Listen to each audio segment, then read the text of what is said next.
Que Dieu vous bénisse à tous. Bonsoir. Soyez les bienvenus à notre émission Arrêtez de souffrir. Encore un jour de plus, nous sommes là pour pouvoir vous présenter, vous montrer que Dieu n'a pas changé. Vous savez, Dieu, il est prêt à agir, à se manifester dans la vie de tous ceux et celles qui veulent arrêter avec leur souffrance. Dieu, il écoute, il est prêt à agir dans la vie de ceux et celles qui veulent un changement de vie. Je sais que certainement vous allez dire, tout le monde veut un changement de vie. Oui, mais il y a un cheminement à faire. Et c'est pour cela que nous sommes ici. Nous sommes ici à travers de cette émission pour pouvoir vous parler à vous, téléspectateurs, à vous qui êtes là de l'autre côté en train de souffrir, à vous qui êtes là de l'autre côté en train de passer par des problèmes que personne n'imagine, personne ne sait.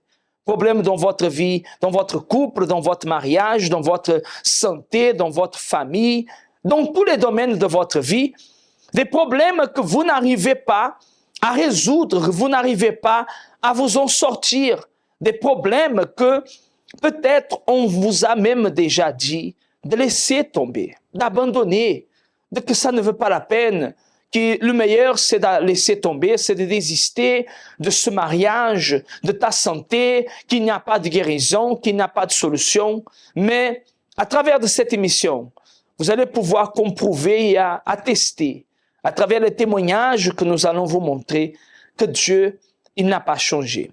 Vous allez accompagner en ce moment alors le témoignage d'une personne qui a pu vaincre, elle a pu vaincre la dépression.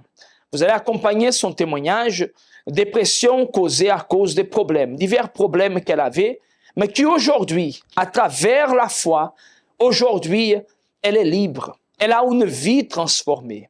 Cette même vie que Dieu veut aussi vous accorder à vous, téléspectateurs. Oui, vous, dépendamment de qui vous êtes, comment vous êtes, dans quel état vous êtes, Dieu, il veut, il peut transformer cette situation. Accompagnons son histoire et on revient d'ici à quelques instants.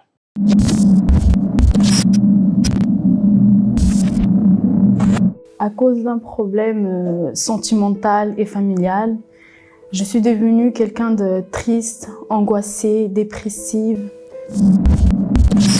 Je pleurais tout le temps. Je voulais pas sortir de la maison. J'étais tout le temps toute seule. J'aimais être toute seule. Donc, de temps en temps, je faisais des crises d'angoisse. Je pleurais, je criais dans la maison. Donc, en fait, je voyais que j'étais pas bien, que j'étais tout le temps triste, mais jamais est passé par ma tête que j'étais quelqu'un de dépressif. J'ai commencé à avoir des crises jusqu'à trembler. Je tremblais, je marchais d'un côté à l'autre. J'ai commencé à dire à ma mère, je vais mourir. Parce que j'arrivais même pas à respirer tellement j'étais nerveuse ce jour-là. J'ai commencé à pleurer, je disais, je vais mourir, c'est fini. Et après, elle m'a regardée, je me rappelle, elle m'a dit, Vania, tu es dépressif. Et ce jour-là, c'était vraiment la pire journée de ma vie parce que, en fait, je pensais que ça pouvait arriver aux autres, mais pas à moi. Et quand elle m'a dit ça, c'est comme si, voilà, c'est fini pour toi, en fait. Et après ce jour-là, j'ai commencé aussi à entendre des voix. Donc cette voix, elle me disait qu'il n'y avait plus de solution pour moi, que j'allais mourir, parce qu'à l'époque j'étais enceinte. Elle me disait aussi, cette voix, elle me disait aussi que l'enfant que j'attendais était malade. Donc il n'y avait personne qui pouvait me dire le contraire. J'étais persuadée que j'allais mourir et que l'enfant aussi était malade. Donc j'allais tout le temps chez le médecin. On me connaissait déjà, je parlais pas bien français, mais j'étais tout le temps là et je m'exprimais en pleurs. Je pleurais, j'essayais de dire mais aidez-moi parce que je vais mourir. Et je me rappelle qu'il y avait un centre de santé à côté de la maison, donc j'allais presque tous les jours. Il y avait une dame que je parlais avec elle tout le temps. Et je m'exprimais comme je pouvais. Et je lui disais, mais aidez-moi parce que l'enfant que j'attends est malade et je vais mourir. Et je lui montrais l'échographie et tout ça. Elle me disait, mais ça va, l'enfant il va bien. Donc cette dame, elle a vu que j'étais pas bien. Elle a appelé une psychologue. Et j'ai parlé avec la psychologue, mais elle m'a dit, en fait, ça vient de vous. Ça vient de vous. Donc vous devez être forte. Ce que vous avez, il n'y a pas de solution. Donc pour moi, c'était fini en fait. Donc c'est là que j'ai commencé à croire vraiment que voilà, j'allais mourir. Et je me rappelle que même la psychologue, la dame qui me suivait, elle m'a dit un jour, quand elle a vu que j'arrivais pas, j'étais toujours la même, que je pleurais tout le temps, elle m'a dit mais Vania, va voir, va à l'église. Et j'ai même pas osé lui répondre parce que j'allais déjà à l'église, sauf que j'étais tellement persuadée que j'allais mourir, j'étais tellement persuadée que même les gens là-bas, ils ne me comprenaient pas et qu'ils ne savaient pas vraiment ce que je ressentais. Si je ne peux pas dire aux hommes, si je ne peux pas avoir de l'aide de la part des gens, donc la seule personne qui peut m'aider, c'est Dieu.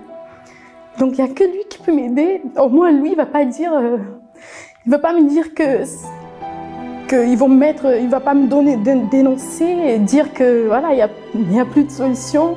Au moins lui, il va pas dire aux autres que je suis malade, que je suis folle et ça allait pas empirer en fait. Donc c'est là que je suis allée au centre d'accueil universel et ce jour-là, je suis allée voir un des responsables qui était là.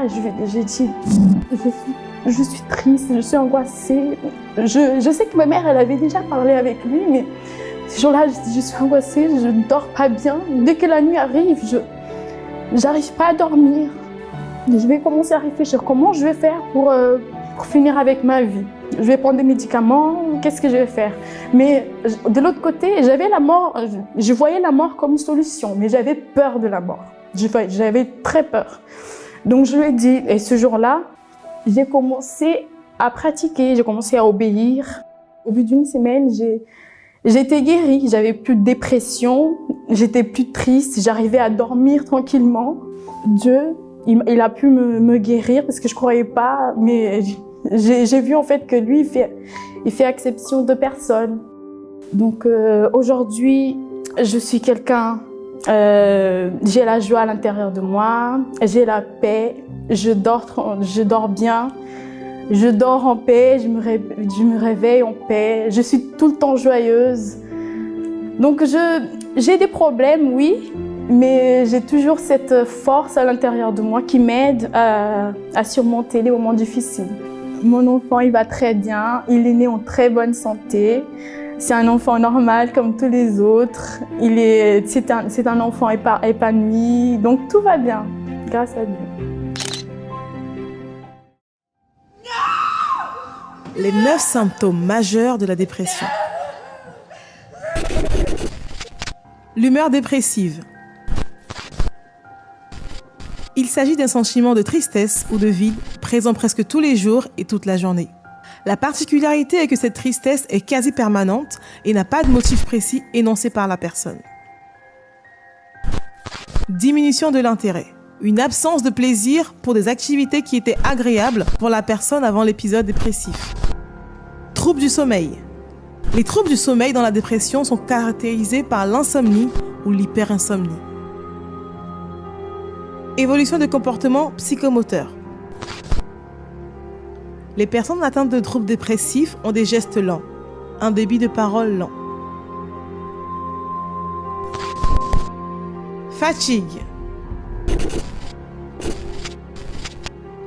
La fatigue est également due en partie aux troubles du sommeil qu'elle rencontre.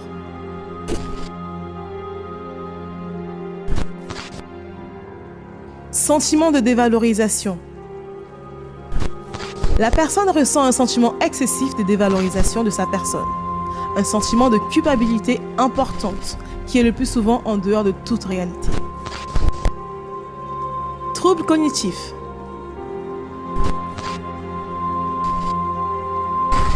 Il s'agit d'une diminution de la capacité de raisonnement,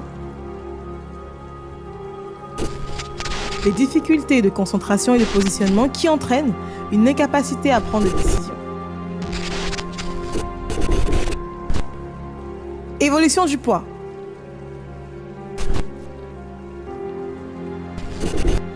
Les troubles alimentaires liés à la dépression sont caractérisés par une perte de poids ou au contraire par une prise de poids importante. L'excès d'appétit peut être une façon de combler le sentiment de vide.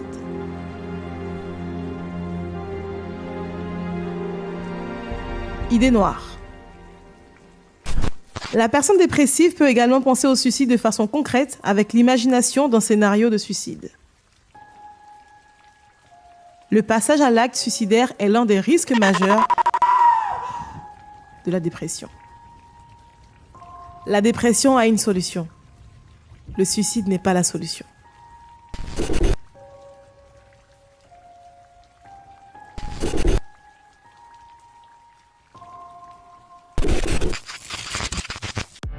Découvrez 10 raisons de participer à la thérapie de l'amour tous les jeudis. Première raison, guérir des blessures des relations passées. Deuxième raison, apprendre l'amour intelligent. Troisième raison, se préparer avant de connaître quelqu'un. Quatrième raison, savoir choisir une personne compatible. Cinquième raison, défaire les mythes des relations. Sixième raison, retrouver un amour perdu. Septième raison, apprendre à se valoriser.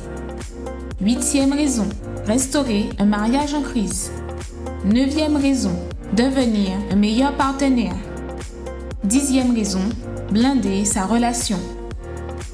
Tous les jeudis, à 19h, venez recevoir des conseils pour votre vie amoureuse au Centre d'accueil universel des Abîmes, 6 Morne-Verguin, face à la Brède.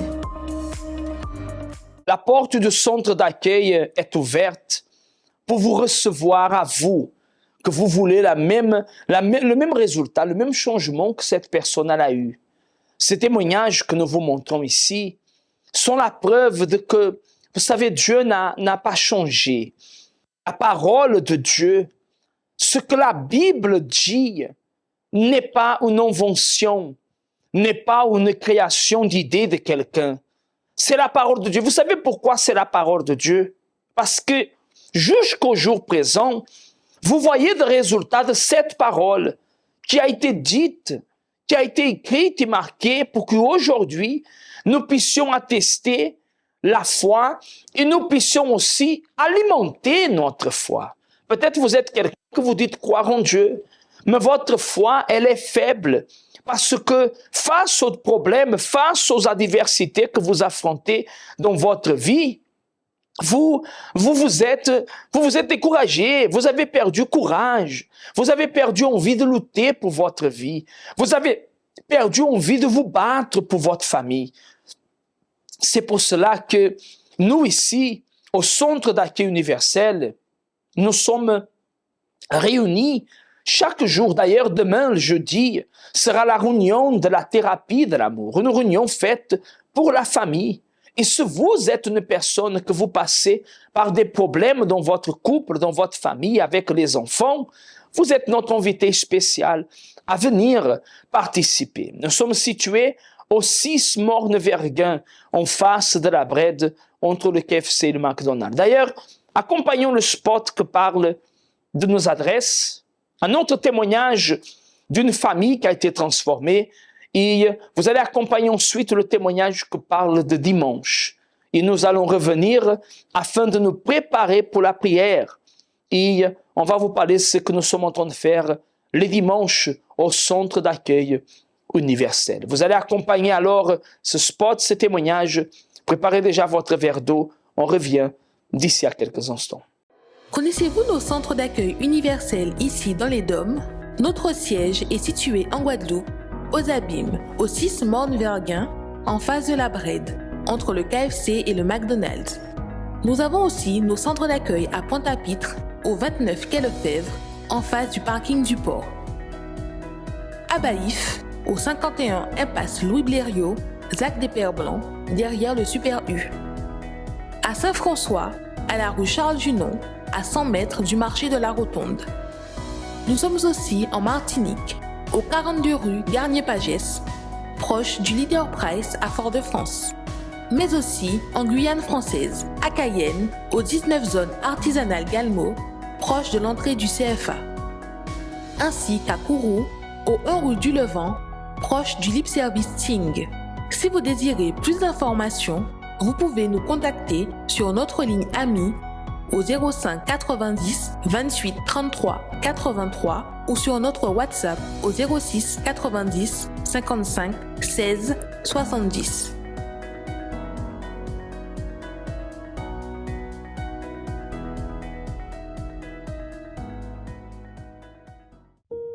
Home sweet home.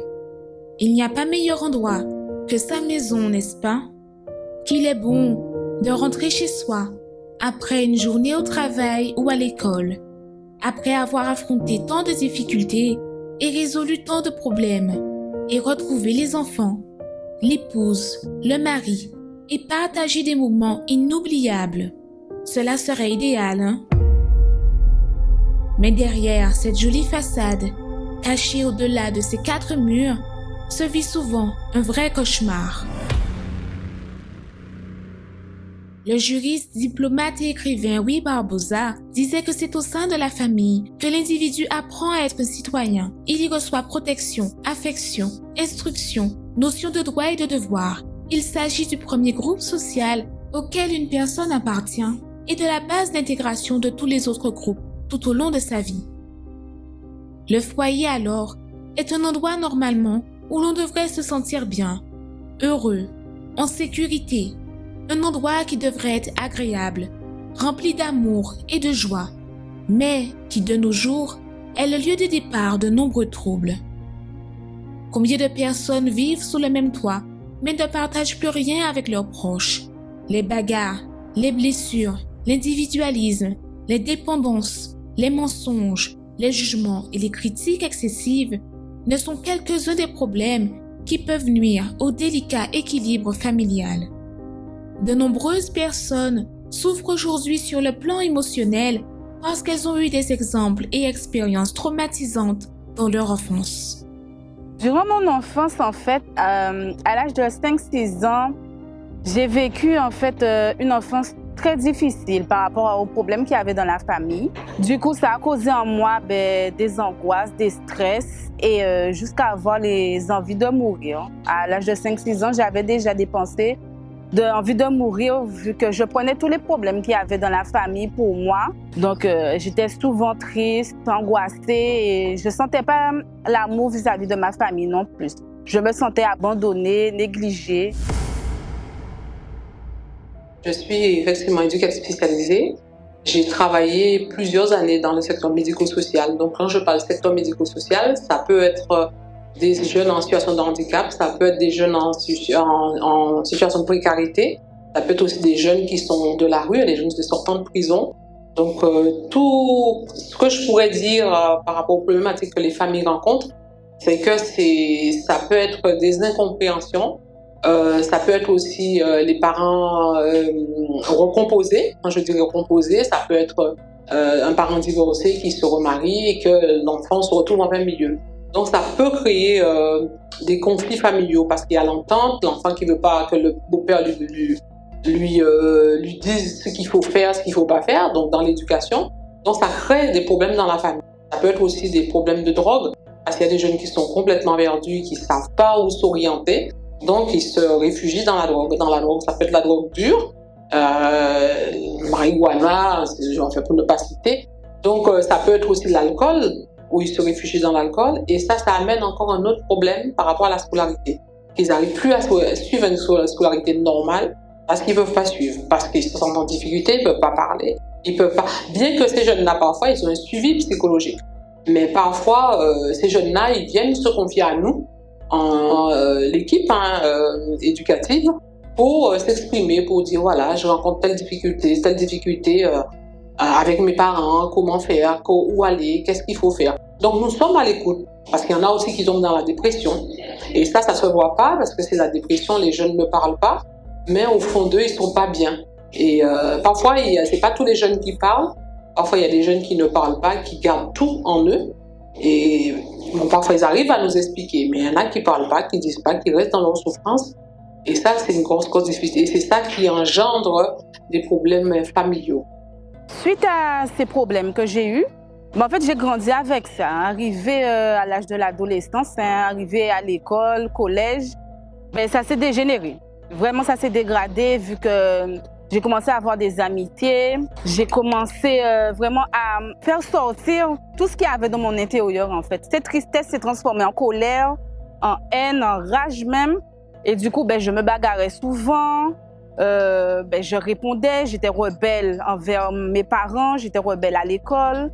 Ça a joué sur ma scolarité vu que j'avais pas de bonnes notes, j'avais pas envie de travailler. Vraiment, tout ça a joué sur ma scolarité. Et je séchais les cours, je fumais, j'allais à la plage pendant les heures de cours pour aller fumer, pour boire. Tout ça, j'ai commencé vraiment à perdre le pied, arriver au collège. Des années sont passées et puis j'ai rencontré mon mari, qui à l'époque c'était mon copain. Et tous les bagages que j'avais durant mon enfance, en fait, je les ramenais sur lui, vu que j'avais des problèmes dans ma famille. Et lorsque je l'ai rencontré, lui aussi, il avait des problèmes dans sa famille. Avec tous ces problèmes, ça a fait qu'engendrer encore plus de difficultés pour moi ainsi que pour lui. En fait, on ne s'entendait pas. On s'aimait, mais il n'y avait pas l'entente. C'était tout le temps des disputes, des cris, des querelles. Parce qu'en fait, c'est ce que moi, je voyais durant mon enfance. Donc, j'ai reproduit tout ce que j'ai vécu, je l'ai reproduit dans ma vie sentimentale. Donc, ça a été très difficile et très dur dans cette période. Malheureusement, les familles sont de plus en plus divisées et déchirées. Incompréhension, manque de respect, haine, rancune, vice ont remplacé les anciennes valeurs familiales.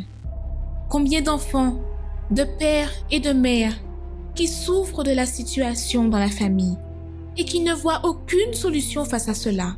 La peur de parler du mal-être, la colère et le besoin d'oublier les moments difficiles et le passé douloureux divisent encore plus le foyer et finissent par augmenter la souffrance des êtres chers. Alors, est-il possible de restaurer une famille déchirée, de retrouver l'amour envers des personnes qu'on a fini par détester et d'avoir une famille heureuse et unie quand la seule envie est de fuir de la maison plutôt que d'y rester avec son entourage? Est-il possible de restaurer ce qui est détruit? J'ai connu le centre d'accueil par le biais de ma belle-mère, la mère de mon mari. Elle nous a invités parce qu'elle a vu vraiment que ça n'allait pas. Ça n'allait pas de mon côté vis-à-vis de la famille et ça n'allait pas non plus du côté de mon mari dans notre vie, dans notre relation. Et c'est comme ça qu'on est arrivé. Du coup, lorsqu'on est arrivé, j'ai entendu qu'il fallait pardonner, mais ça rentrait, ça sortait en fait. Je ne comprenais pas pourquoi je devais pardonner or que c'est certaines personnes de ma famille en fait, qui m'ont fait du mal. Pourquoi moi, je dois les pardonner? Ça serait à eux de venir me demander pardon. Mais la foi, Dieu demandait tout le contraire. Donc, j'ai résisté pendant un certain moment. J'ai lutté, je dirais, avec Dieu. Et du coup, j'ai fini par obéir. Je me suis dit, mais je ne peux plus rester comme ça, il faut que ça change. Du coup, j'ai pardonné. Ça n'a pas été facile. J'ai pardonné et aujourd'hui, je peux dire que j'ai une famille bénie, que Dieu nous a permis qu'on puisse se marier. On s'est mariés à l'église. On a fondé notre famille. Aujourd'hui, il y a la paix, il y a l'entente, il y a la joie. Tout ce que je n'avais pas en fait dans mon enfance, aujourd'hui j'ai. L'amour que je n'avais pas reçu, aujourd'hui j'ai. Et je peux donner aussi, c'est surtout ça. Je peux donner à ma famille que j'ai pu fonder grâce à Dieu. Et aujourd'hui, par rapport à mes parents et aux autres êtres chers, bien sûr, il y a l'entente, il y a la paix, il y a la joie, il y a la communion, la communication aussi. Et je peux dire qu'à travers de cette invitation que ma belle-mère nous avait faite, en fait, aujourd'hui, on est bien, on est heureux et on avance, en fait. Et la famille est bénie, la famille... il y a la joie. Je ne peux pas dire plus parce que ce qu'il n'y avait pas avant, maintenant, il y a la paix, il y a la joie, il y a l'harmonie. Oui, il est possible de retrouver une famille unie et bénie et de guérir des blessures du passé. Et que là où il y avait rancune et colère, il y ait maintenant pardon et amour. Oh, qu'il est agréable, qu'il est doux pour des frères de demeurer ensemble. Retrouver l'union dans la famille n'est pas facile, mais n'est pas impossible avec Dieu. Certainement, il prendra soin de la famille, de ceux qui mettent leur foi en lui. Qu'est-ce que le bonheur pour vous? Le bonheur est un état d'esprit qui demeure en nous à tout moment. Nous ressentons cette joie lorsque nous réussissons quelque chose, lorsque nous avons une bonne nouvelle, et même pendant les moments difficiles, ce bonheur est toujours présent. Mais ce qui se passe dans les jours actuels avec les nouvelles technologies est la recherche de ce qu'on appelle le bonheur artificiel. La vie, de manière générale, est devenue au fil du temps plus digitale, plus virtuelle, de même que les relations. Les personnes sont de plus en plus distantes l'une de l'autre. Pourtant, Dieu a créé l'être humain, a uni les personnes, mais elles s'éloignent entre elles et ignorent même l'existence de leur Créateur. Ainsi, elles ne peuvent profiter du bonheur que lui seul peut donner. Tu me fais connaître le sentier de la vie. Il y a d'abondantes joies dans ta présence, un bonheur éternel à ta droite. Venez chercher ce bonheur véritable pour vous et votre famille tous les dimanches à 7h ou 9h30 dans notre siège au Centre d'accueil universel des Abîmes, 6 Morne-Verguin face à la Brède, ou dans le Centre d'accueil universel d'hommes le plus proche de chez vous. Voilà, mes chers amis, Dieu, il veut changer votre histoire, votre vie, et les témoignages le prouvent qu'il veut faire cela. Ce soir, là où vous écoutez cette émission, donnez-vous une opportunité de changer. Dimanche, nous aurons la réunion. Mes amis, nous sommes en train de réaliser 7 dimanches pour le changement de vie. Voulez-vous un changement de vie? Alors 7 dimanches. Pendant 7 dimanches jusqu'à la fin de l'année, nous serons en train de réaliser ces dimanches de changement de vie, où l'Esprit de Dieu doit venir, doit habiter en vous. Et quand on parle d'Esprit de Dieu, on parle de paix, de bonheur, de santé, de force, d'union, d'harmonie. On parle de victoire. Quand on parle de l'Esprit de Dieu, quand on parle enfant de Dieu, on ne peut pas parler enfant de Dieu, quelqu'un qui est en train de souffrir. Non. C'est pour cela que dimanche, je vous invite à venir participer dans un de nos centres d'accueil universels. Nous y serons ici dans notre siège, au 6 Morne-Verguin, en face de la Brède, entre le KFC et le McDonald's. Vous êtes notre invité spécial. Vous allez accompagner le spot de prière, préparez déjà le verre d'eau, la bouteille d'eau. Nous revenons tout de suite après pour parler avec Dieu. Parler avec bon Dieu, c'est ça nous toutes besoin. C'est lui qui a nous force pour nous arriver à affronter toute difficulté qui vienne contre nous. Pareil en de l'eau, c'est moment à la prière. Seigneur notre Dieu et Seigneur notre Père, mon Dieu, au nom du Seigneur Jésus, nous entrons devant ta présence, devant ta face, afin de te demander, Seigneur, que ton esprit, que ton pouvoir vienne à la rencontre de chaque personne que nous écoute.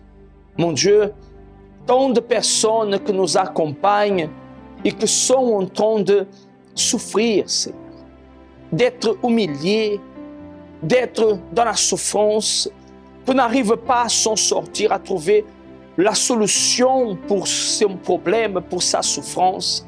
Mon Dieu, au nom du Seigneur Jésus, nous te demandons que tu viennes à te manifester dans la vie de chaque personne qui est là, pour que, à travers de la foi, mon Dieu, ce que peut-être jusqu'à présent, cette personne n'a pas pu faire. Mon Dieu, cette personne peut-être, elle veut résoudre son problème, elle ne sait pas comment faire. Va à la rencontre de ces personnes. Seigneur, nous te présentons la vie de tout et de tous entre tes mains. Mon Dieu, consacre et bénis cette eau, pour qu'au moment qu'elle va boire de cette eau, qu'elle reçoive la vie comme tu l'as promis. Nous consacrons et nous bénissons cette eau au nom du Père, du Fils et du Saint-Esprit. Et si vous croyez, dites Amen et grâce à Dieu. Buvez de cette eau et soyez bénis par la foi. Amen. Et qu'ainsi soit-il. Vous que vous m'accompagnez à l'hôpital, à la maison, au travail, là où arrive notre émission, arrive aussi la force de Dieu, la paix de Dieu dans votre vie. Alors, mes chers amis, c'est à vous de prendre une décision pour que votre vie, votre histoire, elle puisse changer.